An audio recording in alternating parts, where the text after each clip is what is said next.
What up, everybody? How you doing?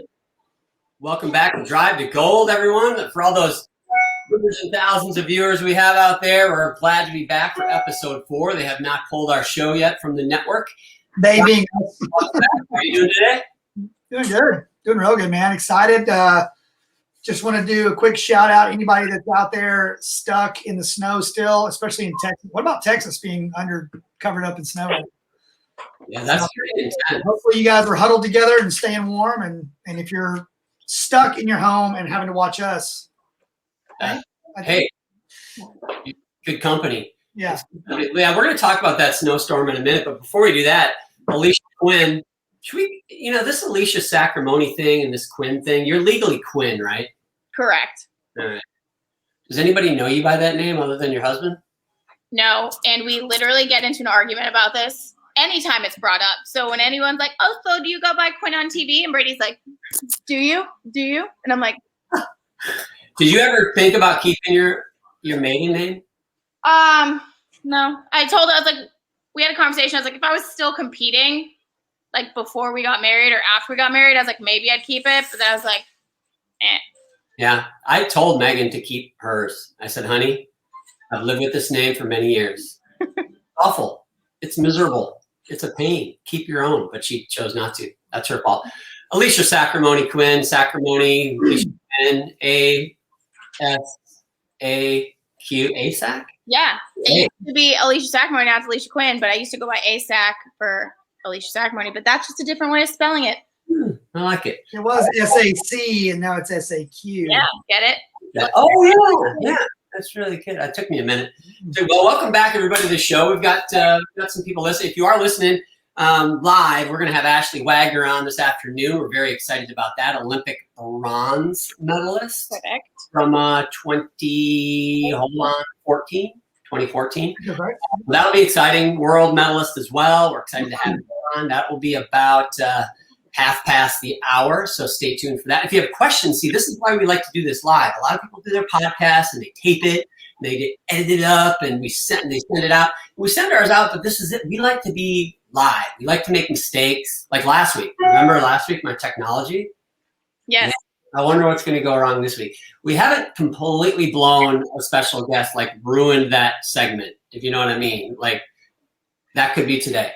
Well, I'm sure we'll ruin a special guest segment at some point. But let's talk first and foremost. Alicia, you're at home today, and you're working while you're doing this. This is not what. Give us a lay of the land, because I think it's important to have everybody know what you're dealing with at this current moment. So if you see back yonder, my middle child, also known as Tasmanian Teagues, that's Tegan. She just got home from school. I have the baby just behind me, making a mess with like 485 little these pickup sticks. So there's that. Just had a birthday. We have 2 broadcasts this weekend, setting up coaches calls. Say hi, John and BJ. Hi. Hey, Reed, what's up? The team. That's Elsa. Oh, we're going to interview her. Okay, they have questions for you. Gonna answer? Do you look more like your mommy or your daddy? Do you look like Mama or Dada? Mama, Dada. Yeah. Next. I get that from how old are you? How old are you? 3. She's lying. She's 2. You're 2. When do you turn 3? Do you know what your birth date is?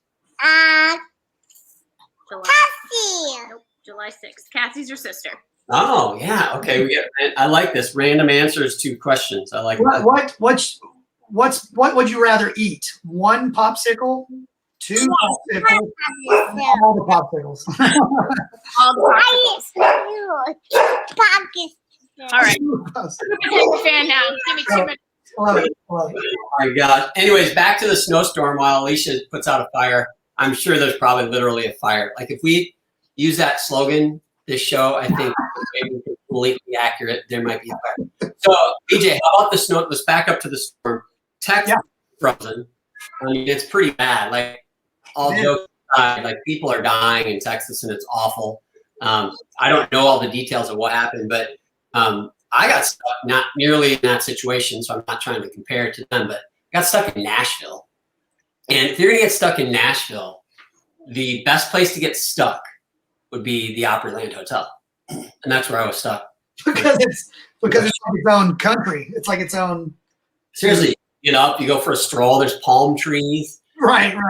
You go out Opryland, yeah. Yeah, Megan, I'm looking at my window right now. There's a palm tree outside, so you know, could be worse. Yeah, so I had to trek back, and you'll love this. I have a really bad car. At least you're gonna like it.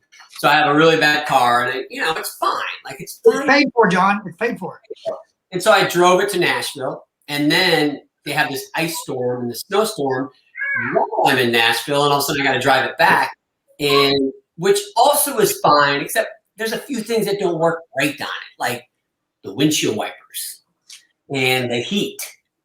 If you're in a snowstorm, those two things are kind of important. Wow. I get out there the first time I'm going to leave, and I'm scraping, I get it out. And so I start to drive, and the roads are bad, and I should have turned around no matter what. But what kind of sealed the deal is the fact that the heat wasn't hot enough to melt the ice off the windshield. And so it just kept it was like closing in on me, like the ice, this little spot. And I'm like, I got to go back. So I went back. So it sat there for 2 days, and then I went back out to chisel it free. It took me a half hour. Literally. There was a ½ inch to an inch of ice on my entire car. Finally got to go, and I put socks on my hands because it was so cold. I had no mittens. I put socks on my hands, and I get out and I scrape for a minute. And luckily, I had ice scraper because this is not credit card material. This is like get on the hood of the car with a jackhammer. And I'd go back. It took me a half hour getting out, scraping, get back in, scraping. Finally, I pull out, and it's freezing in my car. And I can't. Now the ice is collecting on the inside. When you breathe, you're from Boston, right? You know how the ice can sometimes collect on the inside of your car if it's cold enough, it's not hot enough. So I'm scraping the ice off the inside of the car, and finally I pull over to Pilot, and I get a space heater for your car. No. It's amazing. At first, I went to Target, and I got one of these plugs that you plug into your lighter, and then it's got an outlet. And I was almost going to buy a hairdryer. And I thought, I'm pretty sure I'd start my car on fire. That's incredible. If I put a hairdryer. So I didn't. A few miles down the road, and they had this little space heater. Didn't blow up much heat, but it was literally a space heater. I put it up on the dash. I put it down by my feet because I had probably frostbite in my toes. But I made it. I made it back.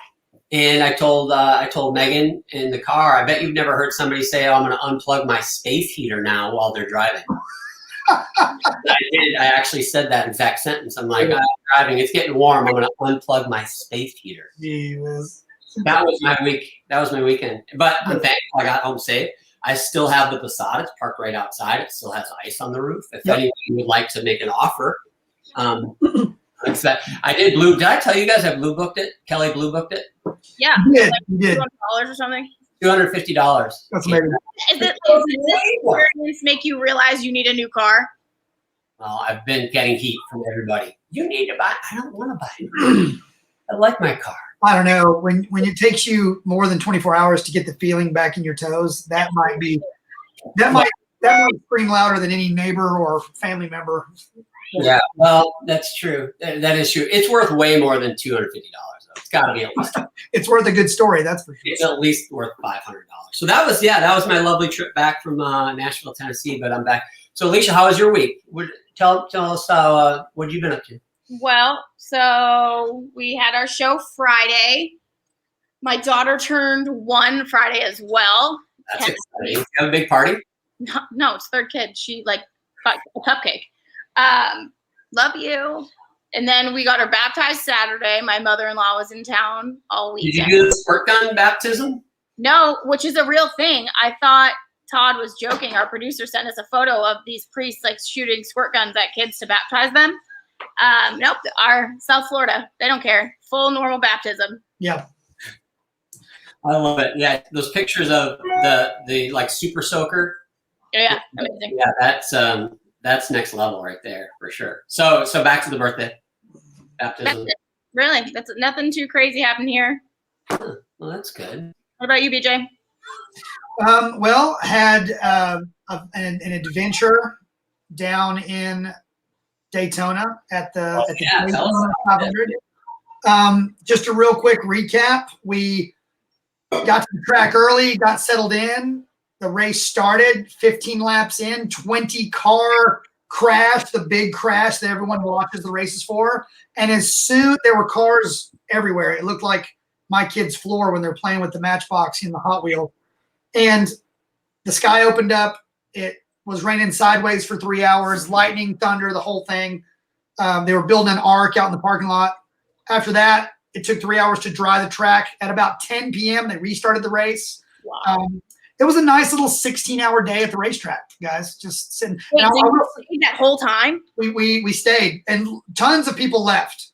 But we sat there, and my dad said this. I didn't even say it. He said, there are people in this country covered up in snow, freezing. We can stand a little wind and rain.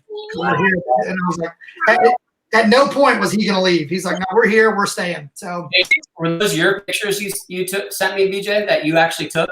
Some of them were, and some of them were just like screen grabs of, because they're a little clearer than the pictures that we got. So hold on, I'm trying to everybody the picture, one of the pictures you sent me. Since it was really fun. We had 2 big wrecks in the race. The crazy one being on the last lap, which was like an exploding fireball of cars. My kids are not really race fans, but when they found out that the M&M car had crashed, they were quite frustrated. They were not happy about that. Tegan, do you like M&Ms? I am with the M's. M&Ms? Willow loves M&Ms. Willow eats M&Ms all day. She loves the little M's. Yep.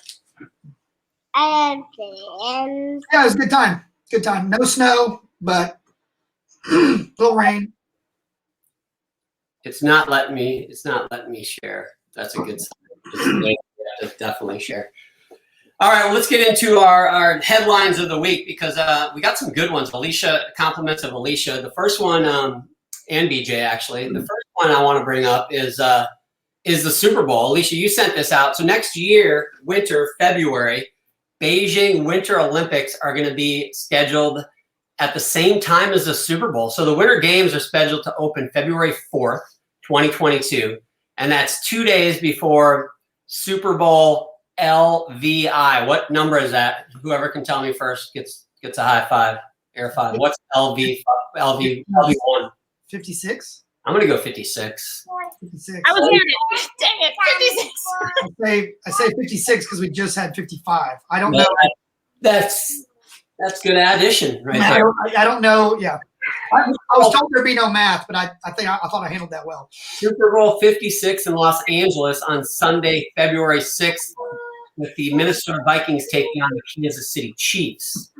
Apparently, they've already slated those 2 teams. And so my question, so it's kind of interesting that I don't think that's ever happened where the Super Bowl overlaps the Winter Olympics. So if you guys had to choose Winter Olympics, let's say it's like figure skating finals or the downhill finals or the Super Bowl, which one would it be? Well, Johnny, let's just get this out of the way. If it's all kidding aside, if it's the Minnesota Vikings and whoever, go on, you and I will be at that game. Granted, it might be up against the fence with the glass they might not let us in. We might not be able to get in, but we're going to go to that game. So I will set my Packers fandom aside for you for that weekend to go to a Super Bowl. So happy to do that. But I mean, when's the last time you looked at prop bets for the Olympics, John? I mean, there's no way that the start of the Olympics is going to trump. It's not going to be Pandora's box right there. You know, everything's more exciting when you got money on it.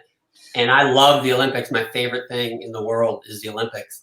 And to bet on the Olympics, holy cow. You could win a lot of money. We know people, like, if you could bet on gymnastics, oh.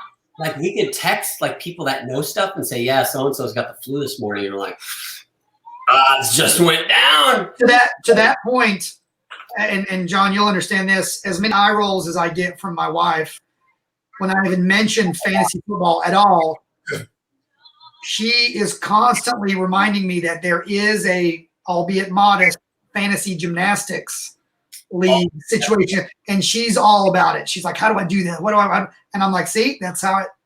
That's it. That's how it." We need to do a segment on that actually, because I've seen that, and I'm very intrigued by the fantasy gymnastics league. Yeah, like drafting gymnasts, set your lineup, specialists over all around it, the whole thing. I like it. Okay, Alicia. So you have an interesting household because you are an Olympian and you live with a former NFL football player. Super Bowl, Olympic, not just like the random prelims of the Olympics, an Olympic final or the Super Bowl. What's it going to be? I'd go Olympics. Yeah. Because here, Brady won't be here. He always has to work Super Bowl. So either way, I get praised on the TV. The only thing about that is if the Vikings are in it, you're coming too. We're going to bring you, Let's go. McCready. We're going to bring everybody. Megan, even though she's a Packer fan, she's coming. All right. Put it down for one weekend at the Super Bowl. It'll be fine. All right, BJ, you got something for us. You give us your headline. This is an interesting one. Yeah. So this swimmer, this guy, it's kind of hard. I want to make sure I say his name correctly. Let's go ahead. Scott Miller. Yeah. Okay. Good. I'll make sure. Scott Miller, a former Olympic swimmer, was arrested on charges of, I guess the main charges were distribution. They found 8 candles that were hiding around $1.6 million worth of methamphetamines. It was. I mean, that sounds like a lot of drugs. That is a lot. Yeah, is that a lot? It sounds like a lot. But this guy was a medalist, a silver medalist in the '96 games. I think he medaled in the 100-meter butterfly. He also was in the 100-meter medley. And there was another gentleman involved, but the police went on to say they confiscated cars.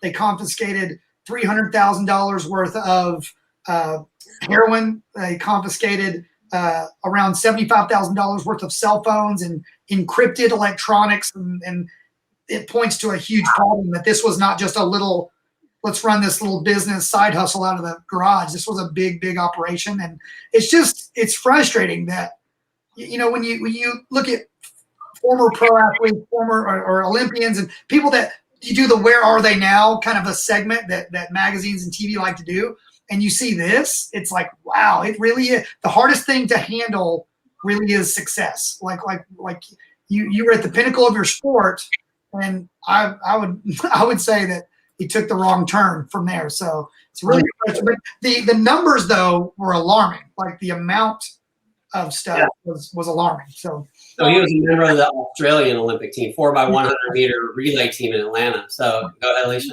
Your Olympics, John.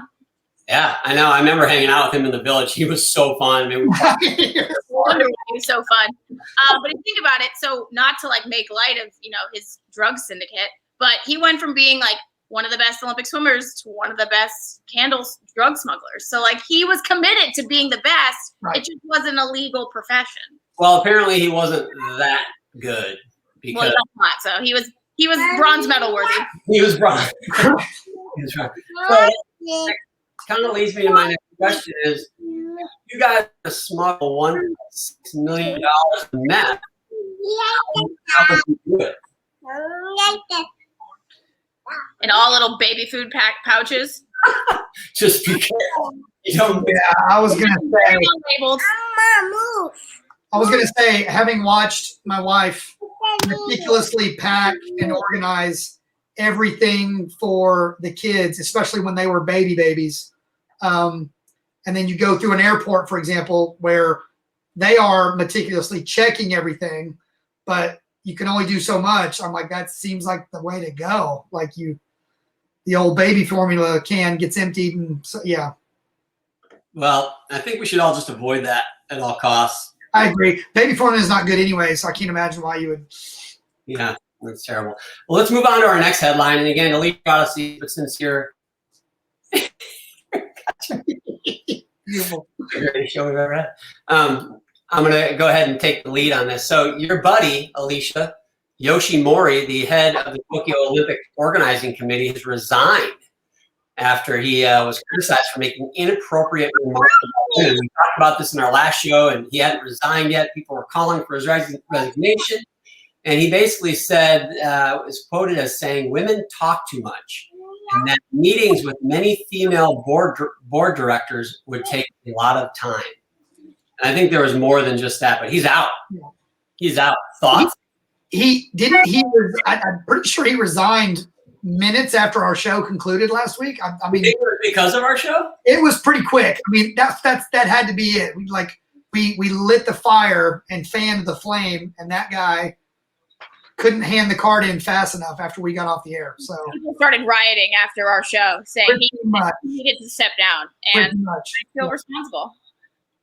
Unbelievable. But didn't it feel like it was going that way? Because we talked about it last show. That guy's definitely a throwback. He lives in a country and in a culture that we champion the fact that they're so disciplined, and they're kind of incorrigible in a way. Like, they're so set in their ways, and that's a great thing up until something like this happens. Mm-hmm. And he wasn't going to change his ways. He wasn't going to change how he thought. But the climate of what's going on around those comments, there's no way that was going to last. It kind of felt like it wasn't if, it was when he was going to step down, and it was 5 minutes after we got off the air. So nice. So I'm gonna bring up a photo leading into our next. I'm gonna try this. I'm gonna just tell everybody out there, if this show just completely explodes in front of you, it was my fault. No, it's fine. Everybody's seen that GIF of the dog sitting at a table. He's surrounded by fire everywhere in the room, and he kind of grabs his coffee cup and looks at it, and he's like, "This is fine. It's fine." So everyone knows. Let's show him BJ's picture. Yes, this is from the race. Now you did not take this one, I assume. I did not take. That was a screen grab because my picture was blurry. But if you look in just to the left of the ball of fire, there is the sad little M&M car. Again, the girls were heartbroken. But that's NASCAR racing on those big tracks. That was the last lap. They were coming out of the third turn and headed toward the fourth turn, the final turn, before you take the checkered flag. It's, if you ever watched kids play musical chairs? Yeah. When it gets down to the nitty gritty, it's cute at first and the music's fun, but then you got a few elbows and kids are sliding and falling.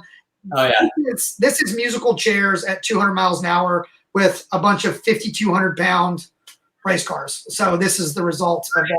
No one was injured. No one was hurt. NASCAR does a real good job with their equipment and their safety. So it was one for the books. So who won? Did number 37 win? I think it's the number 36 car. It's either 36 or 38. His name's Michael McDowell. He's been racing for more than a decade and had never won a NASCAR race. This was his first race ever to win. So he's a John Roethlisberger of NASCAR. Go ahead. Sure. But talk about a great first race to win. So that was cool. My dad was real happy about that. A first-time winner. There was one driver in the field, Denny Hamlin, in the 11 car, the FedEx car. He was going for his third Daytona 500 win in a row, but it was not meant to be. All right, here's the other one. We're going to lead this into our next news item. We talked about this last week, and ladies and gentlemen, it's happened. Carly Patterson. Yes. Number 3. Number 3. Philip Caldwell. She's in the club, man. She's in the MO3 club. BJ, awesome. You're maybe getting that club eventually. I will not. Not happening. Hard pass. Are you? Do you have any advice for Carly? I'm sure she's watching right now, sitting in her hospital room. Alicia. Enjoy it while he's still in the pet rock phase, because once he's mobile, Carly, all bets are off. Woo! My gosh. He is so cute. I have another one. You want to see another picture? Because everybody wants to see the other picture too. Oh, maybe I don't. Yeah. So, what did Pearson weigh in at? I thought it was. He was a good-sized baby. He's like 8 pounds. 8 pounds, 7 ounces, 21 inches. So taller than me. That's strong. Me too. Mark's a big kid, so that was going to be the case anyway. So I think it's 28 pounds, actually. You guys are close. Full blown head of toddler. Just Here we go. One more for the fans out there. oh, look at that little face. love it. Congrats to we call her Auntie Car around here. So congrats to her. That's amazing. Pretty awesome. We're about to get our special guest in here in a second, so I'm gonna get ready to show her a little. Hold on a second. I'm gonna wait till she comes on board. Yeah. So Carly. So that brings me to my next question. Since we're waiting for Ashley to join us, when's number 4 coming, Alicia? Based on this current chaos you're seeing here, you think number 4 is anytime around the corner? I thought we were gonna get an F-bomb for sure after that question. Gosh, I mean, it's coming though, right? I don't know. 3's a lot. 4 seems like the dog would be raising the last one. You got a smart dog, right? She's had 2 litters of puppies. She's like very maternal. No big deal. You got one dog. We used to have 2. We had to put our other one down just over a year ago at cancer. But she's holding strong. Wow. So are you gonna use science to help you have a boy when it comes time to having the 4th child? That would most likely be the case, because as much as I love my 3 girls, a 4th girl would really take a hit to our finances. That's a lot of weddings. A lot of weddings, a lot of college. I think, do you think your girls are all going to be like you? And if so, how does that make you feel, kind of like in your mind? Are you terrified if that happens? Are you excited? You know, I think about that, and I don't really worry about them much. I'm more terrified for the people they have to interact with, or like their future boyfriends and or husbands. I worry about them. I really do.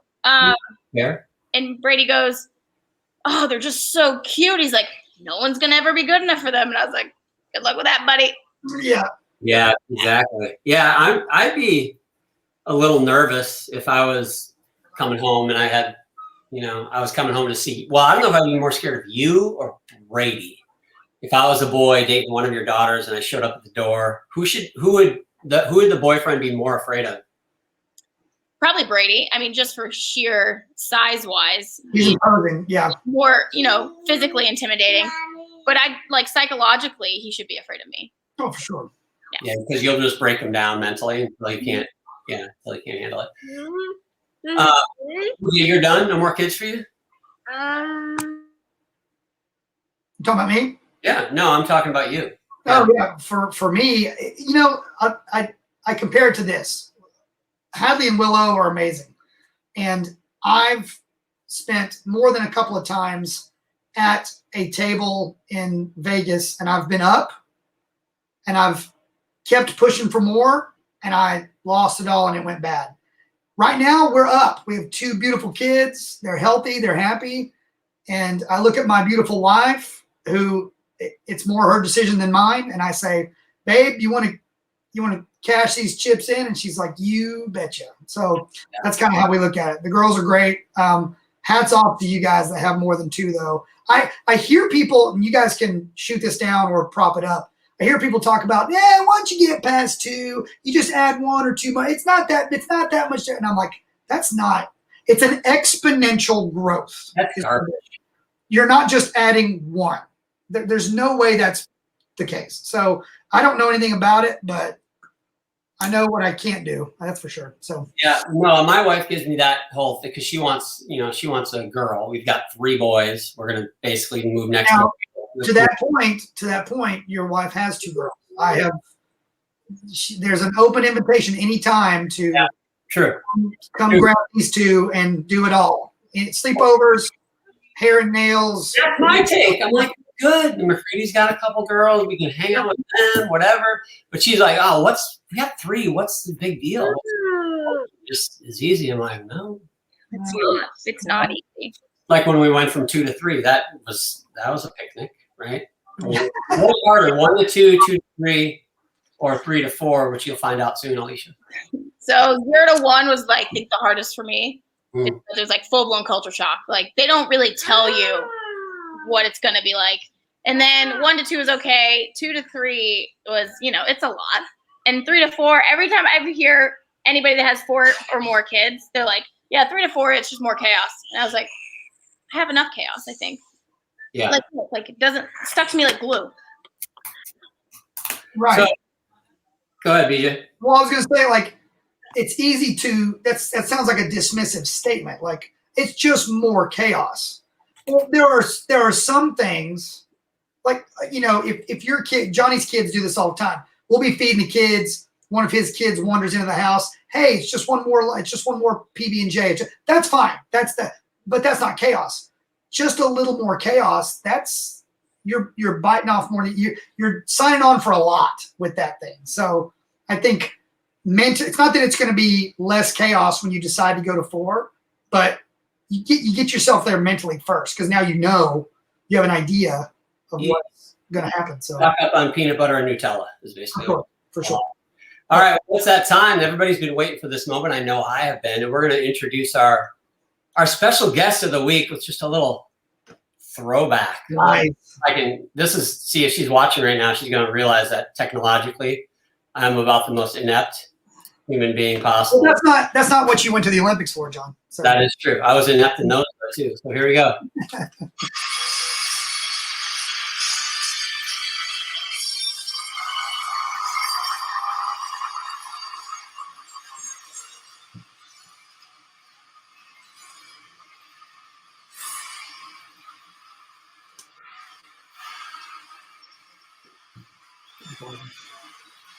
The show went on. The show was great. Ashley, is it like yesterday? It's like it was 5 years ago. That is pretty awesome. Oh, thank you. Yeah, that was a really cool moment in my career. It's such a throwback now, but it does actually feel like it was just yesterday. And it's funny, I had no ties or connection to Boston at all. This was the World Championships in Boston. And so when I retired, I was trying to find a place to go, and I'm an Army brat, so I literally can live anywhere. And I picked Boston, and it's been great for me. That's awesome. So, I think we all look back, whether it's participating in the Olympics or having children or, graduating college, whatever it is. And for some of us in this room, it's been a long, long time. I'm not going to point fingers at myself, but so looking back at your career, you retired in 2019, if I have that correct. 2018-19, yeah. So, how you look back at your career, does it seem like yesterday? Does it seem like, oh my gosh, that was another lifetime that I lived? Or talk about, that part of your memories of your career. Totally. I mean, it's really weird. I actually feel like I've been kind of faced with this retirement head on, because maybe last week, I think it marked about a year to go until Beijing. Mm-hmm. And all of my Instagram feed was people posting pictures from 2018 in Pyeongchang. And so to see all of those pictures, it reminded me, I retired right after that Olympics, and it made me realize that it has been a lot longer than it feels since I've stopped skating. The time has absolutely flown by, but I mean, yeah, time, there's like my concept of time while I was training and then everything afterwards. And they're definitely like 2 separate chunks of my life. Yep. So when, did you have that year out from this coming Olympics, Beijing, did you get the itch? Were you like, man, maybe I could? No, not at all. I mean, here's the thing. I was talking with a bobsledder yesterday about this, and they were talking about how they're just like, they're ready. They are ready to be done. And I was there by the time I retired. And I think that that's something that not a lot of athletes get to experience. I was so lucky that when I retired, I had everything felt done and dusted. I had accomplished everything I wanted to accomplish, and I could, gracefully just kind of see my way out. Nice. But no, I don't miss long program run throughs. I don't miss any of the nerves of competing. I look back and I'm just like, wow, I was superhuman. That's awesome. Well, I'm very remiss because I didn't introduce our co-host, Brian Jones, good friend of ours. And I think you may know Alicia Sacramone. I might. Hey, Ash. Hey. So Alicia, you were a few years before Ashley, obviously Summer Games versus games. But you know, she's got 3 kids now, and I'm sure Ashley, like, people are like, all right, so what's the plan, the future personal plans? Do we have significant other, or are we going to follow in the footsteps of Alicia Sacramone and, you know, start a herd of your own someday? Or what do you like? I have like I have an animal herd that I'm currently Smart shepherding. Well done. No, I think that is actually kind of the funny, unexpected part of retirement. I spent pretty much 25-ish years of my life doing one thing. I woke up every single day. I knew what I was going to do. I knew what my tomorrow looked like, what a week from tomorrow looked like, and what the next 5 years looked like. And then when I retired, I hadn't spent any time figuring that out, because some people can. I couldn't. I had to be so singularly focused to do what I did.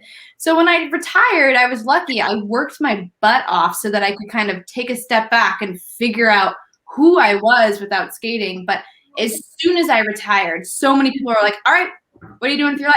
What's your plan? And I'm just like, oh my God. Back off, like me. Like, back off, right? Yeah. Right. Like, I don't know if I like to paint or if I like school or what. So there was a huge learning curve for me, just kind of figuring out what I even wanted to do when I grew up. You know, you can't really be retired in life. I was 28 by the time I retired, so you can't just stop life at that point. Right. So it's been a long road to kind of figure it out. Nice. Ashley, I wanted to say, first of all, I have the utmost respect for anybody that does anything at the level you did on ice.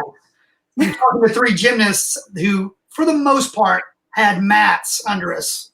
Yeah. At any given time. Ice skating, that's a whole different animal. And we enjoy ice skating. We go fairly frequently. My 2-year-old loves ice skating. Actually, let me back up. She loves for me to drag her on ice skating. Right. But my question to you is, and you kind of started to talk about it there, what relationship do you think you would have with the sport going forward?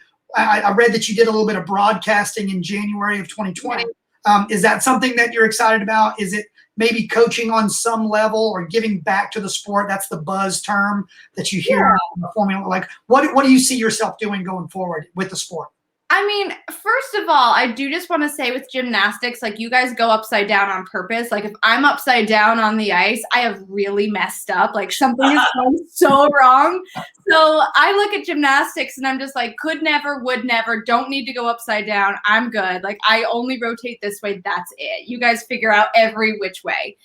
But my relationship with figure skating is really, it's complicated. I feel like any athlete getting to this point in their career is going to have a complicated relationship with the sport. And I think that there are athletes who just like loved the sport more than anything. It was just like, it was their blood. It made them exist. And for me, I was just really, really good at it. And I had military parents. So I had military parents that also kind of like transformed into stage parents, and I'm like, what a fun combo, you guys, you're a little intense.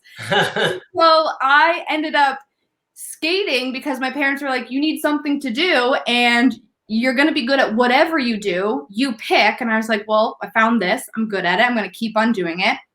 And then I started to really appreciate it, and it really fulfilled this competitive drive that I just naturally have. And so by the time I retired, like I said, I was ready to be done. I was also so burnt out. I mean, gymnastics is similar to skating in that it's like one of the headline events of the Olympics. And so there is a lot of pressure that comes with figure skating, and the world is watching, and the fan base is rabid, and it's a really intense environment to exist in. And it gave me a lot of incredible things. But when I retired, I was done. I wanted nothing to do with the sport. And now, as I'm kind of working into finding my own way in my life, I'm realizing, okay, there were a lot of things I didn't like about the sport, but there are also a lot of things that I really do enjoy. And so for me, I commentate, and that's a really nice way for me to kind of stay involved in like the elite level that I know really intimately. And I think my issue with commentating is I listen to commentators and I'm like, you guys are just being really mean. Like, this person's just having a bad day. Why don't you explain why they're having such a bad day instead of ripping them to shreds? So for me, commentating is my way of bringing some positivity back into the sport and helping the viewer feel humanly connected to the athlete. And I feel really good in doing that. And then also I started up my own skating program, not necessarily for like the itty bitty babies, because I love them. I'm so scared of skating parents that I'm just like, you guys live your dreams. And when you want to retire and have fun in a skating class, come to me. And so I've started working with retired athletes, and I'm putting together a class where they can just come in and get on the ice and feel at home on the ice and get a little bit of instruction, but really find a way to stay connected to the ice in a super healthy way. So for me, like my niche is just adding some kindness and humanity back to the sport, and that's making me feel really good. That's awesome. It's super awesome. Ash, you're back in school now. I remember when we last were chatting, you were working on some math. Oh my God. How's school going? What are your plans to do once you graduate? Are you still struggling with your math homework? Oh my God. Well, so here's the thing. I'm going to be honest. Thank God I was good at skating, because I'm not good at math, and I'm not set up for that. And algebra, at least like there are apps that can help you out. Like I figured out how to get through algebra. I'm taking statistics now, and there's some finesse to that where I'm just like, oh, okay, no, I need to actually learn this. Like, I need to know how to do this. So school's going well. I'm just pumped to be working towards a life beyond skating. I think that everyone always kind of wants to know how you're going to stay involved in the sport, but I feel excited about life outside of skating. So I'm working towards a degree in psychology, and I'm hoping to become a practicing therapist later on down the road. Maybe working with athletes, but probably not, because at the end of the day, sometimes you just need someone to be like, no, you're acting crazy and you need to chill. And I think I would say that too often. So I'm going to protect the athletes. And yeah, it's going really well. It's nice to just be working forward into whatever comes my way. Cool. Are you going on campus, or is everything online for you right now? I decided to stay online because I just know I teach 18-year-olds and I know that right now might not be the best time for me to be going onto a campus. So I'm currently completely online, but I'm hoping next semester I'll be able to physically go to campus.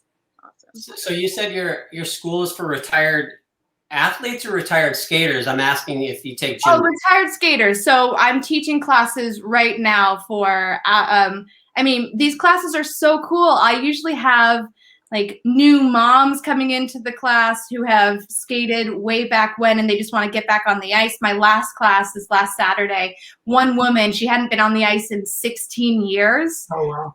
And she just really wanted to get back into it. So it's a great way to kind of help people stay connected, because we're used to being coached. Even for myself, I get on the ice and I have these dreams of a nice session where I'm going to work out, and I get on the ice and I'm like, what do I do now? I'm dodging kids, doing tricks. Like, what do I do? And so it's just, sometimes you want someone to tell you what to do on the ice because we're used to being coached. So you're saying you don't take middle-aged, retired male gymnasts? Definitely. This class is open to anyone who can skate forward and backwards. So hey, You have to skate backwards? Yeah, it would get a little tricky for you. There's only so much we can do forward, you know. I'm from Minnesota. I got some hockey skates in my garage. I just haven't had them on in about a decade. Oh, there you go. You can join the woman who had been off the ice in 16 years. So. Have you ever what the heck was I just gonna? Have you ever dabbled in hockey at all? You ever thought about that when you were younger? Because that's a big sport. Women's hockey is like huge. Oh, I know. The women's hockey team is so cool, and all of those women. I mean, I was such a dork at the Olympics, just in general. But like, I saw the women's hockey team and I was just like, you guys are so cool. And they're like, you're also at the Olympics too, right? And I'm like, no, but you're different. You're so cool. But no hockey for me. Like, contact sports were just not my thing, What about a little more subtle in that way. What about have you ever been in one of the figure skating and gymnastic shows? Those are on. Yes, I have. Oh my God. Wait. I mean, I'm trying to think. I did 2 of them. Have you ever physically been to one? I haven't been to one, and I haven't been in one. Alicia, were you ever in one of those skating and I gymnastics? was in one in 2009. We might have. Maybe. No, it might have been 2008. It was like winter 2008. Okay. Yeah, because there was like a little brief. Yeah. Oh, I know. I've really tried to just block this out of my memory, but they give. I know that like are they called apparatuses? They take up a lot of space, so I acknowledge that. But then they're like, here's this little runway of ice. Now perform, dance, make the people clap, and it's just like I would go. All of our jumps are rotational and they happen on curves. And so when you're trying to do something on a curve on a straight sheet of ice, you just go into everything and you're like, please God above me, whoever is there, like help me get through this. I can totally relate, just because, like I said, we went ice skating with the kids recently, and we got there right when the rink opened. And this is a gigantic hockey rink where a team plays. And there were probably 3 other kids out there when I went out with the 2-year-old. And I was like, I don't think I have enough room. I think this is going to go bad. And those kids were like, I could have shouted and they wouldn't have heard it. So I feel it. Yeah, no. You even felt like it was a little bit too small for you. Right. I get it. For my skill set, it was a little. I need a little Did you ever get on skates? Like I hear of gymnasts that become skaters and vice versa. Did you ever get on skates? I feel like you'd be more of a contact sport person, but did you ever? Yeah. I could totally see you get in a fight in the corner of the hockey game. Just headbutting somebody. Yeah. I actually did skating when I was little. My dad taught my brother's hockey team, and there was like a girls like figure skating class going on at the same time. So he just like shoved me in that while he would coach hockey. And I liked it. I just don't like being cold. So I was like, this isn't for me. Detail. So I went to a climate controlled indoor sport where you just, was very well coached. You're savvy. I hate being cold too, but I think it's just like the military kid in me. I was like, okay, I'll just put up with it. Yeah, don't be cold. It's fine. Fine, it's fine. Don't tell Dad. The funny part is my coach wouldn't turn the heat on, and I grew up in Massachusetts, and so I'd be the first one at the gym. I opened up, and I would get in there, and it would be like 35 degrees in there, and I'm like working out fully dressed, like leg warmers, hoodie, like it all. And I was like, joke's on you. You should. Right. It's a lot warmer in the ice rink, is what you're saying. Yeah, seriously. Let's jump to current events. So the U.S. Figure Skating Championships happened not too long ago, and I assume you kind of stay in close touch with that. Give us your opinion on the state of U.S. figure skating with the Olympics about a year away. How's the U.S. going to do, and what do you think of the U.S. champs right now? So the U.S. men's team right now, we have Nathan Chen, who is a phenom. I got to train with him for, a decent 4 or 5 years, and he is a once-in-a-lifetime talent. And so he's set up really well right now. I think he is undefeated internationally for like the last 3 seasons or something like that. So, this is very much his Olympics. And he competed in 2018. Didn't go the way that he wanted it to, but I think like now he knows what to expect, and he has really just sailed through these events internationally. So the men's team, it's going to be really exciting. You're definitely going to be expecting a medal, and I would expect to see him on the top of the podium. The women's team, it's tough because women's skating right now is going through such a crazy transition. Internationally, the main competitors would be the Russian ladies and the Japanese ladies, and they're just pushing the envelope technically in a way that American ladies aren't quite there yet. But skating is kind of this two-part event. So you're looking at the technical side, but then you're also being judged on the artistic side. And in a perfect world, those two things weigh equal amounts, but they don't. And so our ladies are stunning skaters, but just technically they're not quite putting out what they need to in order to really be challenging for, a podium spot at the Olympics. But our current national champion, Brady Tennell, had a phenomenal event, and she's going to be a name to watch going into Beijing. And then our dance teams are consistently standing on top of the podium. So dancing is like, it's like the moon to me. It's so different from what I did that I don't entirely understand it, but I look at it and I'm like, that's cool. I appreciate it, and I can't do it. And then there's pair skating, and our pair teams are kind of going through a transitional phase. New people are teaming up. So they're going to have to really get their feet wet first internationally before we can say what's going to happen. But it's exciting. I mean, I love sitting back and watching everything happen. So it sounds like you're predicting the U.S. should win at least a couple medals. Nathan Chen and maybe our dance teams for sure. I would say that we're going to probably see 2 medals at the Olympics, and then also the team event now, which this will be its 3rd Olympics with the team event. So the U.S. is set up really well to have a team event medal.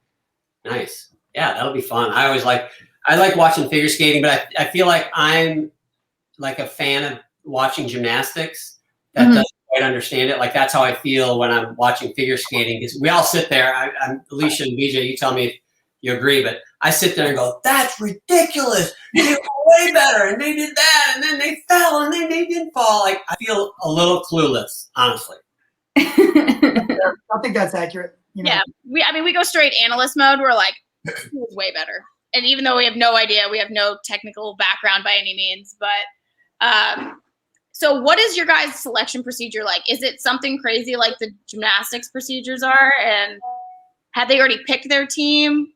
No. So I think there are like 2 Olympic team naming procedures, and there's one where the Olympic Committee takes over the event, and so it's one event. But ours, U.S. figure skating, has maintained control of their Olympic team naming procedure. So it's based on a handful of criteria, and the most obvious one would be the national championships prior to that Olympics. So we won't know the team until probably about like 3 weeks to a month before the Olympics. We are like one of the last teams to come in.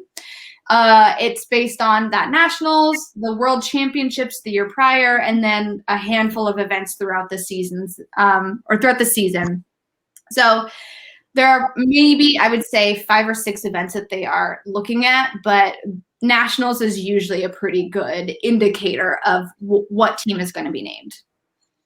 You mentioned the pairs; they really need to kind of season themselves internationally a little bit. Mm-hmm. How much of an? I mean, if you're the best, you're the best. But does that always matter? Like, can you just show up at the Olympics and be clearly the best and win, or do you have to kind of show that at a World Championships or over a number of years before the judges will be like, yeah, they deserve it? So that's the thing about skating, and I don't know how much this shows up in gymnastics, but there is absolutely like a little bit of a tax. If you are someone who is a fresh face, they haven't seen you before, they don't know what to expect from you, they're not going to give you necessarily the scores that might match your performance perfectly. And, it goes the other way, where it's someone who's super familiar and has been very successful, and maybe they had a horrible skate, but because they're much more recognized and well known, they are going to receive like a little bit more of a boost. It's just being familiar with the athlete on the ice, and it's important to get some time together. In a perfect world, you want the judges to know what to expect from you, because when they know what to expect from you, they're going to sit back, they're going to absorb what's happening, and they're going to be leaning much more towards giving you positive grades of execution. Whereas if they're not familiar, they're going to be scrutinizing everything. And in skating, the whole name of the game is just to not have anything be in this gray area where someone's like, is that fully rotated? Did she land on one foot perfectly? Like, you don't want a judge to question the quality of your jump. So do you have a favorite skater? Somebody you really like, whether it's now or, back in history? Ooh, I mean, right now, I would say, at least in the US, my favorite skater would be Mariah Bell. She had a really rough nationals, but she just is stunning to watch. But probably back in the day, favorite of all time, I mean, it would be sin not to say Michelle Kwan because she's just the queen. But Carolina Costner, she was this Italian skater. Her legs went on forever, her arms went on forever, so like she would just do anything on the ice, and her extension was so beautiful that you're just like, oh. I mean, I would be competing against her and I would just be like, you're so beautiful.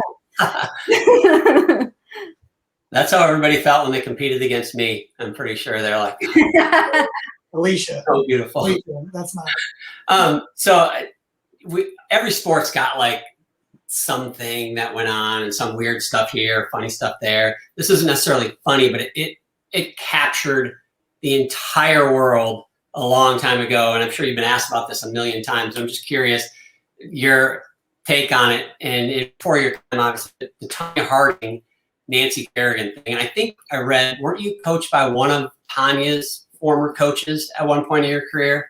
I was. That is not why I went to the coach. Come on, be honest.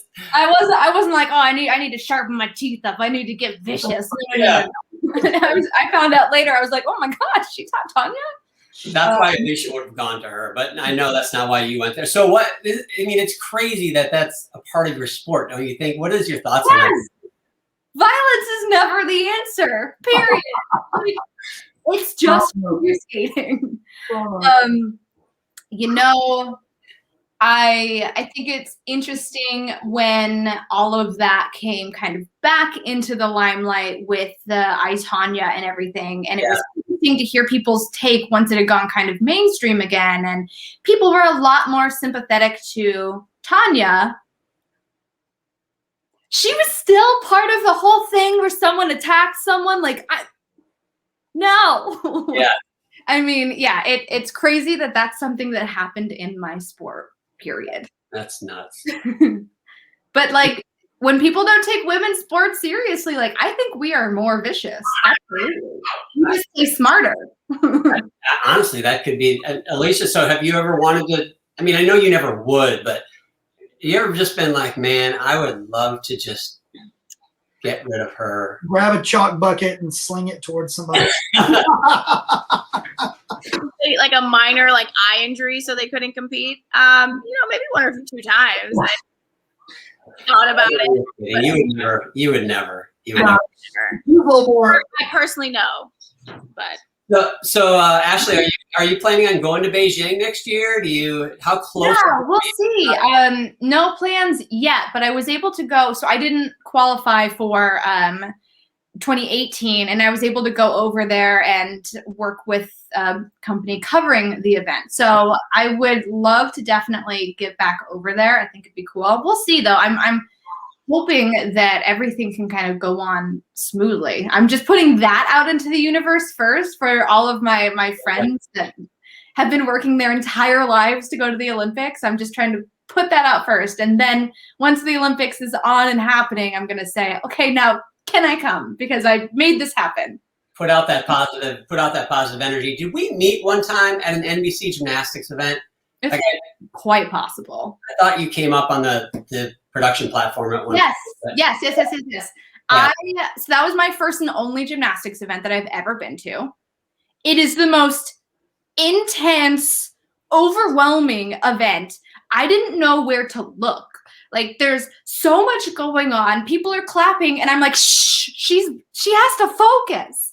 And like, I'm used to, you go out, you skate your program, the crowd applauds, you go, you get your scores, and that's it. Like, that was the most ADD, overwhelming event of my entire life.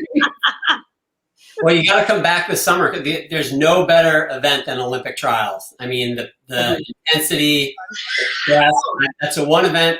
I mean, I loved competing in it when it had a successful outcome. Right. What that is one thing I would never, when I was done with my last one, I'm like, thank goodness, I will never put myself through that again. Never. People don't realize it. For me, nationals, any year, but also nationals, Olympic qualifier, was the hardest event of my life. People always ask me, do you get nervous for the world championships? And I'm like, at that point, I've already made it there. Like, yes, I get nervous, but my life could be ruined because of nationals, worlds, whatever. Nationals was so scary for me. Yeah. Well, cool. Well, hopefully we'll see you at Olympic trials. We're planning on being there. And if you're there, let us know. We'd love to catch up again. And yeah. we really appreciate you joining us. I know you got a super busy schedule. Yeah. Back to school for me. Thanks, Ash. Yeah. All right. Good job, you guys. Bye. Yeah, stay in touch. Take care. Well, that was fun. She's awesome. First interview with an Olympic figure skater. Pretty sweet. Pretty cool. And I agree with her. The math. So I was in engineering school. This may shock you guys. Did somebody mess a diaper? Yeah. Can you smell it? Oh, yeah. I'm just trying to figure out which one it is just by sitting here. It's not me. Not me. Come on. Like, good job. Can you tell just by the smell, or are you that good at your job? Oh, yes, I'm that good at my job. It's definitely the baby. Do you need to go? I mean, it would probably be ideal, but she can sit in it for a few more minutes. I mean, we're getting to the end of it. I mean, you could do a play-by-play. You do commentate. You could do a play-by-play of changing diaper. It would be riveting stuff. Yeah.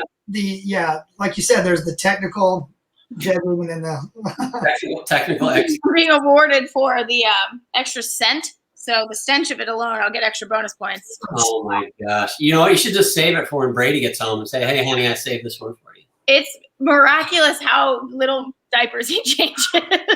Gosh. He'll be like, "I didn't change her yet. She was asking for you," and I was like, "You just got her from bed. She's been sitting in that diaper all night. Like, go change her diaper." She was asking for you. Here, I brought her down. Oh my gosh, I love. And then you just say, "But you're so good at it." That's what we do in our house. Yeah. So if there's a job that you don't want to do and you want your spouse to do it, you go, "Well, honey, but you're so good at it." And then they're like, "Yeah, right. You just don't want to do it." Literally happened to me the other day. On Valentine's Day, Brady was like, "Oh, I want to make these special pancakes." And usually when he makes these special pancakes, he makes them. And he just kept saying he wanted to make special pancakes, got all the stuff out, and then he was waiting for me to do it. I was like, "You making these?" What is happening? Well, I mean, you're so much better at it. And I was like, "No, this is your deal. Your deal." Oh, that's so good. Well, I'll admit, in our house, I pull out all the stops to get the kids totally on my side. Like, I want the kid, and again, easier to do when there's only two, but they're my little girls, and I just want them to hang on every word that Dad says. We're probably just like 1, maybe 2 years away from me not being cool anymore. So I'll change every diaper. I'll do anything. I'll do all of it. Like, it's, so I'm definitely plotting against my wife to get them on my side and keep them. Oh, no. Brady's fun, Dad. I yell at them. I make them clean up. He, like, throws them around, like, gives them treats. I'm like, get them wound up before bed, all of it. Yeah, exactly. Sure. Exactly. I had a really important question I was going to ask you guys, and then I forgot. I was listening when we were listening to Ashley talk, and she was mentioning, you gotta, and that's something that's not unusual to gymnastics and maybe other sports. When you have to be seen by those Olympic level, those world stage judges, I was thinking to myself, can you imagine if a Simone Biles just showed up and did what she does, and judges were like, yeah, like, maybe next year. Can you imagine? I mean, that's as frustrating as can be. And it sounds like this guy on the men's side is all of it. It sounds like he's primed for the show at this next Winter Games, and best of luck to him. But can you imagine he's that great, shows up, just throws down, and they're like, yeah, he's a nice little boy. Maybe next time. Right. Yeah, I know. That's pretty. I remember watching him in the last games, and I remember all that hype, and I forget. I think he had a jump that he was going to be the first. I'm probably going to totally butcher this, but the first one to do is like a quadruple. And I can't remember. I remember his games didn't go that good. And that's what's just so, I mean, I guess it's any sport, but I think gymnastics and skating are two of the worst and the hardest because it's not like basketball. You miss half your shots, you are amazing. You miss only half, you're the bomb. Gymnastics, it's like you don't get to warm up a couple passes and be like, yeah, I missed a couple. Now hopefully I'll make the next couple. You're done. And that's what figure skating. I watch skating. It's like it seems like maybe only the winner, the top two, stay on their feet half the time. It seems like there's so many, and the level of difficulty, I can't imagine. I mean, basically you're skating on razor blades. Is that your nanny? Yeah, my nanny just got here. She just pooped and it smells horrendous. And yeah, I was letting her say it because she was almost good. Well, to that point, Johnny, you're exactly right. So there's the pressure from I gotta nail this, but then back to what I told Ashley, ice. Like we've all, the three of us have landed the wrong way. You miss a release, whatever you hit, and you're pissed. Yeah, great. But you bounce back up and you're just like, man, that's frustrating. You don't bounce back up when you fall on the ice. Like, God bless, that's a whole other situation. No, I agree with you completely. And it doesn't have to be the quadruple whatever. You slip one skate and you're in the concussion protocol. Like, it's no joke. So scary stuff. Crazy. I think I read Ashley. Partners and they throw each other. Like, imagine just getting a skate to the head, right? Like, I kind of wanted to ask her about that because you see them flinging around and when they're warming up together on the ice before the competition, they're all out there. And I think I've seen where people have collided before, but how do you not literally slice things? Right. That was the one question I did not get to is how often do you watch Blades of Glory? Oh, so good. Yeah. So shifting gears a little bit, we had some news items, and one of the news items, BJ, I think you brought this when you sent this to Alicia and I, right, about the Russian high jumper. Can you give us, because this Russian doping scandal, I mean, I'm pretty opinionated on this, but give us the scoop on this guy, because this takes it to the next level. Well, it's to piggyback what you just said with Russian doping and international competition. It's become so commonplace. It's wash, rinse, repeat with them. And this latest thing, they were trying to get this high jumper, or long jumper, I'm sorry, eligible. They're like trying to show that they're above board. He's passed all of his tests. He's clean. He can compete. And what they did was totally fabricate the names of doctors. They totally fabricated locations of offices, doctors' offices. They made up this fantasy world to try and show, oh yeah, he went to this doctor on this day at this time in this place, and he passed everything, and he's good. He can compete. He's not been doping. He's clean. They didn't like use other names or kind of hide or change the names. They just completely made it up out of the blue. It's movie stuff. It's like Hollywood. Yeah. Well, apparently, and Alicia, I don't know how doping tests or drug tests were when you were on the team, but it wasn't this bad when I was competing. But now they have to basically register with WADA or USADA on where they are at all times. Like literally, hey, I'm going to visit my grandfather in Wisconsin. You have to tell somebody, because if they show up at your door and you're not there, that's considered a positive test, or you get maybe one missed test. You have so many missed tests, you're ineligible for competition or whatever. So there was like a number you could text, like towards the end of my career, there's like a number. Before, you'd have to like send a letter with where your whereabouts are going to be. You're like, I don't know where my whereabouts are going to be. Like, especially like I would just do stuff on a whim all the time. And so I'd be like, my mom would call me. She'd be like, well, did you text USADA? And I was like, well, shoot, Mom. No, I didn't. Like, you said shoot? No, you said shoot. I definitely did not say shoot. But now I'm sure there's like an app and like they can track your phone, like contact tracing. So who knows? But they really, like, they used to like just be in there like in the bathroom, and that like towards the end they had to be like in the bathroom stall with you, and you're like, come on, man. I mean, it was a woman, obviously, so I was like, hey, lady, can you Come on, man. Can you not lean on my shoulder while I'm come on? Yeah, what you got down there? I'm like, I'm not hoarding any. I'm like, I'm not sneaking in pee to like hide my urine. But that being said, Yeah, I've heard some funny drug testing stories from Brady and like NFL side of things. I can only. I bet you have. And I'd be curious because from what I understand, like the rigors that Olympic athletes have to go through as far as, you know, what you just said, like telling them where you're going to be, when you're going to be there, getting drug tested many times over the course of the year. I think I read Michael Phelps at one point had been tested well over 100 times during the course of, I don't know if his whole career or part of his career. And from what I heard, it's not quite that rigorous.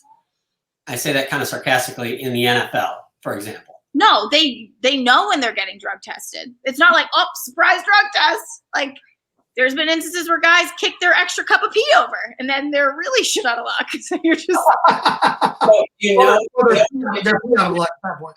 you can't get tested more than once, or I heard that once they test you, you're done. Or? one test a year, I think. Maybe it's more different now because he's been out a little bit, but it was like not.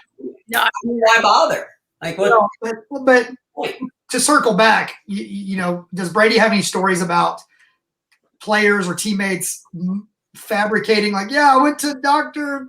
Johnson over on State Street. I was like, yeah, like that's what Russia's doing. Russia's like, I went to Dr. Elmo over on Sesame Street. I went to Dr.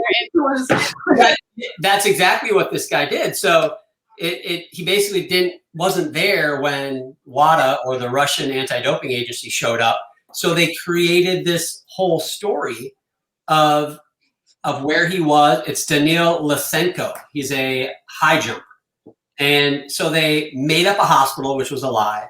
They made up tests and doctors that he saw, which was, like you said, it's Dr. Elmo on Sesame Street.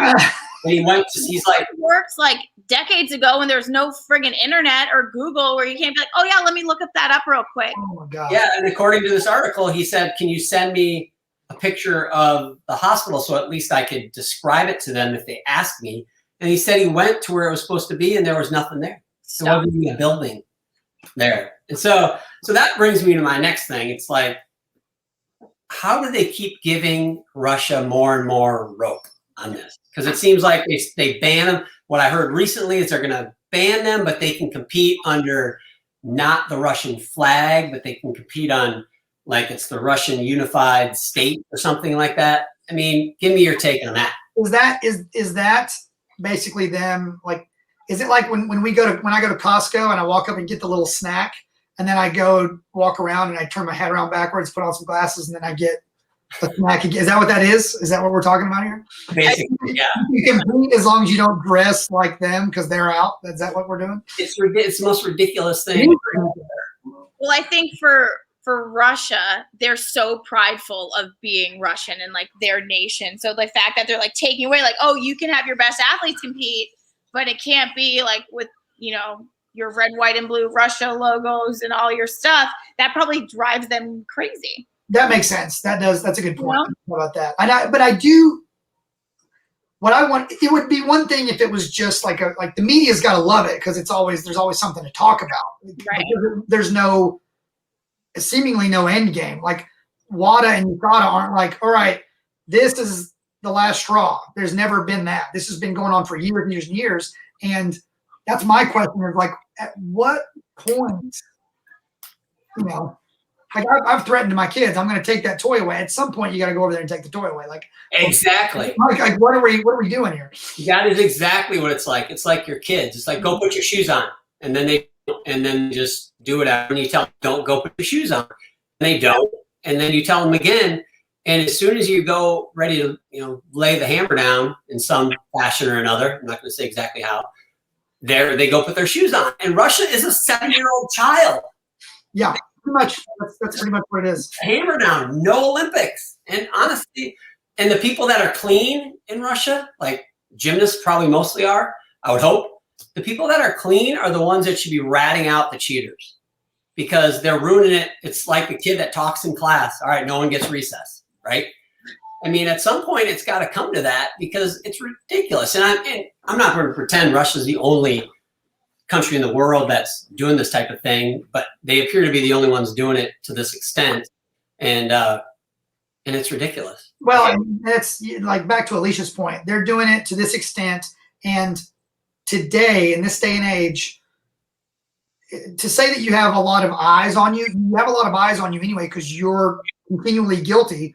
But at the same time, it doesn't take any effort at all to track, like the contact tracing, to track someone's phone, to keep up with that. It's so easy to get information.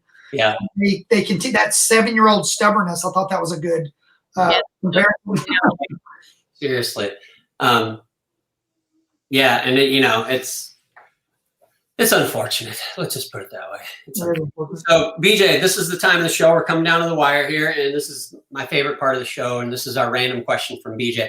We need theme music at this point. Like, we need to segue. Yeah. Not quite Jeopardy music because we're not worthy of that, I think. I mean, I love what we're doing, but we're not there yet. But I agree. A little something in the background would maybe like $10,000 pyramid. So that would be right. Just run it back to that. Yeah. So I was reading up on Ashley's accomplishments, which, by the way, when you go to look up what she's done in figure skating, I kind of measure when you're reading something by swipes. Like you go on your phone and you read a little bit and you swipe, and then you read a little more and you swipe.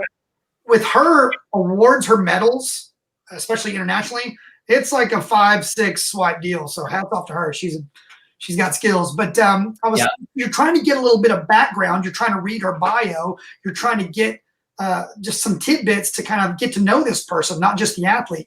And I thought the question today needs to be about that. When you're reading someone's bio, what's the worst thing, the absolute worst thing that someone could put in a bio to like they're putting it like to sell themselves, and you're reading it and you're going, that person needs to be under house arrest. Like, what's the worst thing you could possibly imagine?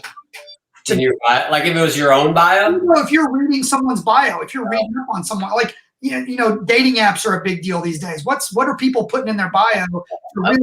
That's a red flag. What would you read and just recoil? What would just send you up the wall? Yeah, that's a tough one. Probably. I think if I read anything like, hey, come down Thursday night and watch my magic show from 7 to 8 p.m., I'd be like, that's not. That would just leave me with way more questions. Definitely want to show up for that and go, what kind of magic are we talking like, hey, winner of 10 Olympic gold medals and scientific human growth hormone major underneath it or something like that. So, like, and just to run it back, if we're reading about Alicia and there's all her gymnastics accomplishments, and then if you're on Wikipedia, I'm sure someone wrote in there like, and she knocked out a football player. That's like, whoa, okay, now I'm interested. Good though. I mean, and now I want to. But I'm talking about the line that you read and you go, nope, I'm done.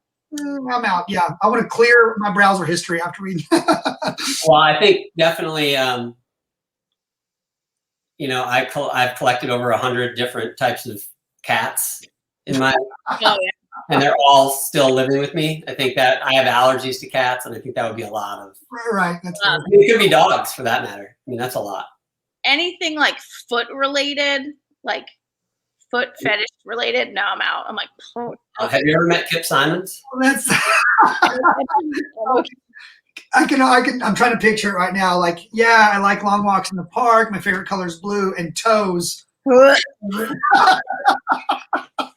Cleaning and clipping toenails are my favorite. Oh my gosh.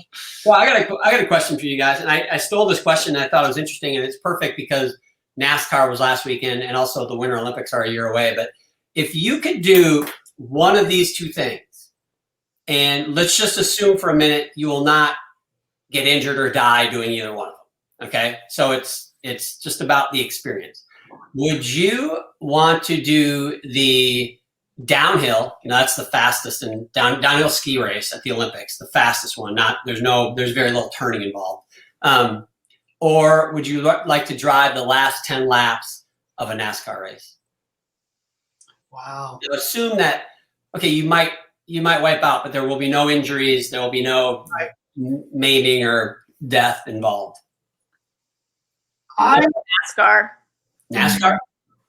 Yeah, so it's been some years ago, but I was out snowboarding in Utah where they had, I can't remember the name of the resort in Salt Lake City, but it's where they had a downhill event. So I'm on a snowboard, so I'm not going to reach any kind of speeds like they did. So, but I got to kind of be there, if you will. And that's another one that I just kind of rocking side to side down that. It's as steep as a cow's face. It's incredible. And the fact that they just go. Is it a cow's face when you're like eating leaves on a tree? Or are we talking about just like going down for the like? When it's down and in grass, like very. Like look at a cow's face. I've never done the angular measurements on that. Anyway, but like I've kind of been there, done that a little bit. But I would agree. Like Tim, the NASCAR thing too. Having just watched it, you could be like leading, you could be in last place, whatever, and it's kind of an anything goes. Clearly, as we saw. So that's I would be on that. I don't know. That's a tough decision. I mean, they get really fast. But the skiing thing is intriguing because it's just you. It's just you, and you're going really like 70, 80, 90 miles an hour down those hills from what I remember. I mean, it's fast. It's intense. It's very intense. It's intense. It's like the circus when it came to town, Alicia. Intense. Intense. Alicia. That's called a bad joke. Hands. All right, so you're NASCAR, Alicia. You're what? NASCAR or skiing, BJ? I am NASCAR. Yeah, I'll go NASCAR as well. I will. All right. Well, there you have it. You know, I was thinking about this on the doping thing, just to back up for a second before we adjourn.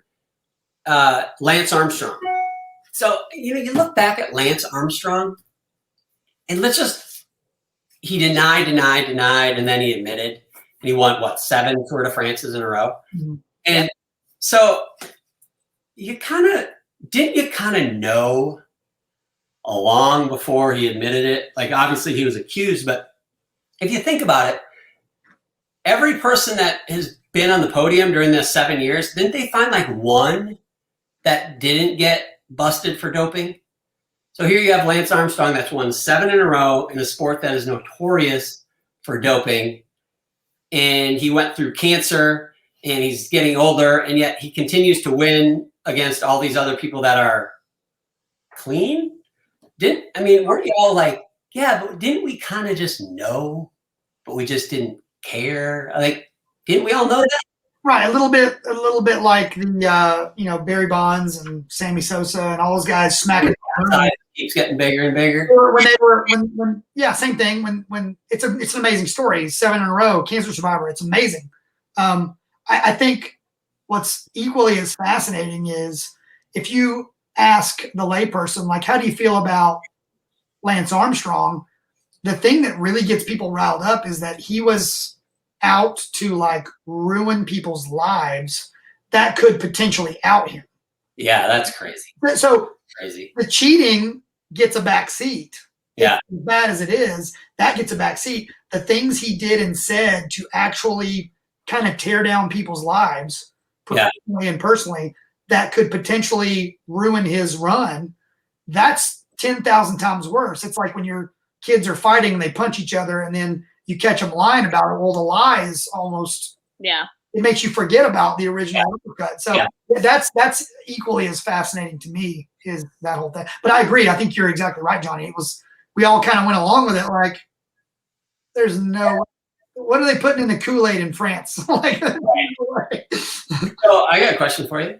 Assume there was 100% zero chance you'd get caught. And if you doped, you would 100% win the Olympic gold medal. Would you do it? And I'm not getting caught? Not getting caught. Does a bear shit in the woods, John?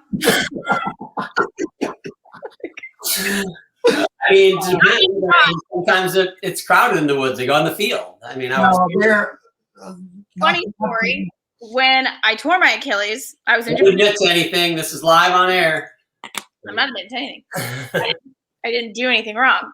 So I tore my Achilles. I'm in Japan, and Brady's obviously in the States, and I call him and I tell him what happened, and he's like, do you want to go to Switzerland where David Beckham got his Achilles repaired? And I was like, I mean, I don't know. And he's like, are you open to performance enhancing drugs? I was like, probably gonna pass on that. And he's like, okay, just throwing it out there. Next idea. And he like getting. That's amazing. And I was like, and he was like, I didn't know how far we were going with this. And I was like, okay, cool. But yeah. Oh my gosh, that's so funny. He's like, I know a guy. And I was like, what? I know a guy. Can't tell you more than that. I was like, okay. That's great. That's pretty funny. Well, I mean, that's a hard question because you in the moment you're so driven and you're so like, I mean, you could have clipped off parts of my body that I didn't need, like my little finger or, you know, my ear, which I didn't really need to be a gymnast just in order to win.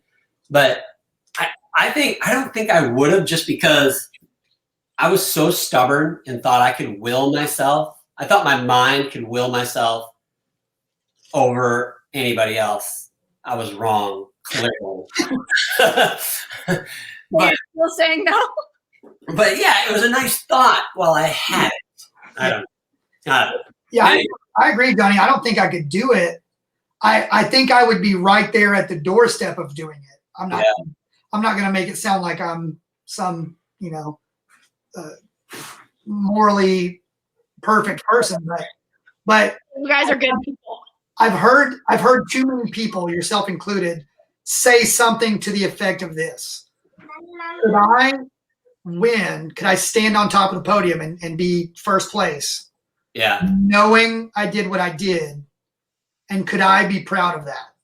And then to go a step further, every close relative and close friend that's like, you did that, and you know you didn't do that. You had. Yeah. That's the part where I would. There would be like, if I did make that decision, if I was in that moment and made that decision to take that help, there would be massive regret, like massive. Well, here's the thing too. I probably would feel different if I knew at the time, or I found out later, that all of my competitors were doing it. That doesn't make it right. Like, this is the funny part about like Alex Rodriguez, and I could be having this a little bit off. Like, he got caught years ago, and his response was, from what I remember, his response was something to the effect, well, I was young and dumb back then. This was before he signed that. Remember that gargantuan contract? It was like 10 years and $250 million. It was huge. It was like half of what Patrick Mahomes signed for last year. And he said his reasoning was, I was just young and dumb. And I'm sitting there going, dude, just be honest. You weren't, if that's what he actually said, if I remember correctly, don't lie. Because that's probably, I'm guessing, in my opinion, a lie. Because really what the truth is, look, man, I was young. Man, I wanted to be the best so bad. And I wanted that big contract so bad. And I'm looking around, and a lot or all of the best players in baseball are doing something similar or doing the same thing. And my desire to be the best, and knowing that I had to do things like this to be competitive, took over. And it's a bad decision, but I felt like it's what I needed to do. And in hindsight, do I regret it? Probably, but you know, that's the situation I was in. And you know what? I sit there and I go, you know what? That's honest. And you almost give them a pass in that situation, but not when you go, well, like Lance Armstrong, dude, can anybody win the Tour de France without, I don't know. It's an honest question. Can you win the Tour de France completely 100% clean? And if the answer is no, aren't you kind of like, oh God, it's the sport. Like, yeah, right. You know, I don't know. It's a question. This is too, like, all right, yes, you're taking something, right? But most people are still putting in like the work that is needed to get where you need to be. So it's not like you're getting steroids and you're like, oh, I'm instantly the best because I got this little edge. No, it's just giving you a little more endurance, a little bit extra power, like not more than a little bit. But I'm just saying, like, for most people, if they're willing to go that length, they're also putting in the work too to kind of back that up. Well, I think that's a good point. And Lance Armstrong is a great example, because I don't know him and I wasn't in the gym with him or watching him train or whatever. But my impression is he outworked everybody. Like, yeah, he cheated, but then he went on and he busted his ass at a level that few others have ever done. And so I hear about the whole scandal, and I think, BJ, you're right. Like, how he handled it is more of an indictment on him than anything else. But I go, yeah, he cheated, and so did pretty much everybody he was competing against, but he's still probably the best cyclist in the world. Like, yeah, he cheated. Yeah, you got to take his awards away. And yeah, he's a jerk for how he handled it. But if we're being honest, and you look at the whole field and what everybody else did and how they did it, you're probably like, he's still the best because of what you just said, Alicia. He Totally. it. So, anyways, Totally agree. And I to go back to that question you asked, if we knew we weren't going to get caught and we would win the gold, would we do it? And my answer was no. If you did that question over again and said you're a baseball player and you suspect that everyone's doing it and you're potentially going to get a second contract and it's going to be huge, would you do it? Absolutely. I wouldn't. I mean, I would run. You don't even have to talk me, because I'll give Alex Rodriguez a little bit of a pass on his answer, because in recent memory, he was one of the first big names that came out and kind of owned it and was like, yeah, I did it. I was young and dumb. You fast forward to a guy like Andy Pettit, who admitted to using, and this is after world championships and contracts and money, and he was beloved by the Yankees. And he said, yeah, I did it. I was trying to get an edge. And I made a bad decision, and he legitimately and honestly owned up to it. Yeah. He didn't hide behind, I was young and dumb. He said, yeah, I did it. And he was completely forgiven. So here he is retired. He's made multi-millions of dollars. He's a world champion. He's still beloved by the Yankees. Is he going to be in the Hall of Fame one day? No, but if you have all those other things, that's a small price to pay, I think. I mean, so it's an interesting conversation when you put it in that light. yeah. I got a question for Alicia, since we're getting controversial here on Drive to Gold Radio, coming to you live. 2008 Olympics, the big Chinese controversy about the age of the Chinese athletes. So not to put you on the spot, but I'm going to put you on the spot. So in your opinion, did they break the rules on the age of their athletes? Well, I was 20. That littlest member of their team looked like I could have been her mother. Now that's an exaggeration. They looked a little young. So 15, the one who won the gold on bars? Yeah, I don't know. I blacked out a lot of that. No, I mean, I don't know. I hadn't competed against some of them, and I had been around for a long time. So if you're going to be on a world team, I knew most people, like by seeing them and competing against them. There was a few that just kind of popped up out of nowhere. Granted, maybe they had just came up from juniors or were still in juniors. Juniors, all right. A new birth certificate. But it is what it is. They were the better team that day, and they deserve to win. I don't necessarily always think that the age thing should be a factor for gymnastics. Yeah. If they have an athlete that's phenomenal and really young, I think they should be able to compete. Yeah. Because the amateur status for women's gymnastics isn't the same as other sports. It affects them so differently. So I feel like that rule kind of should be negated. Yeah. And just let them compete. If they're good enough when they're 12, so be it. Yeah. No, there's two parts to that for sure. Go ahead, I think BJ. the answer to that question is it can be both. I think what that team did that day was phenomenal. And if you're asking me, I think they 100% were too young. Yeah. Absolutely. I mean, you talked about them coming up from the junior division.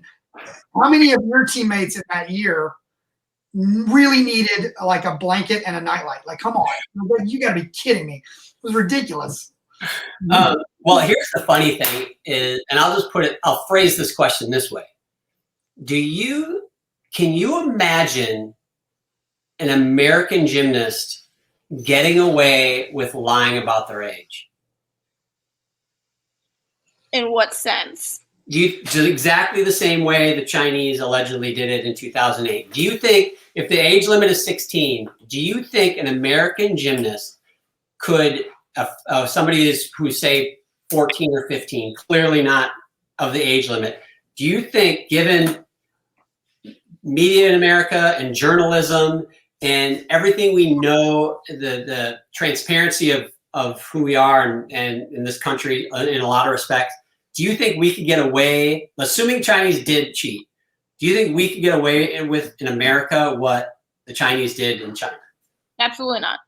I don't think They control everything. Their federation, their government, they can keep a lid on whatever they need to keep a lid on to make it work for them.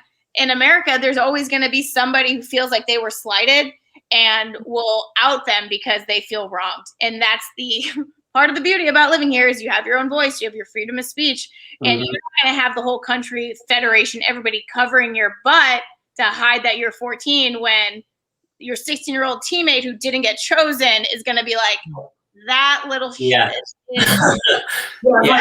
Like even if it was systemic, even if it was a governing body saying, you know what, we're going to go all in and try to, there's no way. There's no way. Wouldn't happen here. Because to your point, somebody would go on Snapchat and be like, that bitch. I was in 6th grade with them, last year or something like that, right? Just to take a step further, I think the media in China does not quite have, let's just say, doesn't seem like they have quite the freedoms that our media here does. And not only that, to take it a step further, media here is incentivized. Like they would be like wolves, a pack of wolves on a lamb, like to get that story. I mean, there would be media outlets to try to fight to be the one that broke the story that, Alicia Sacramone was too young to compete in the 2008, whatever. I agree with you. There's no chance that an American athlete would get away with that. No, but never. This is hot stuff, guys. This is, you don't get this on Drive to Silver or Drive to Bronze. They don't have this stuff.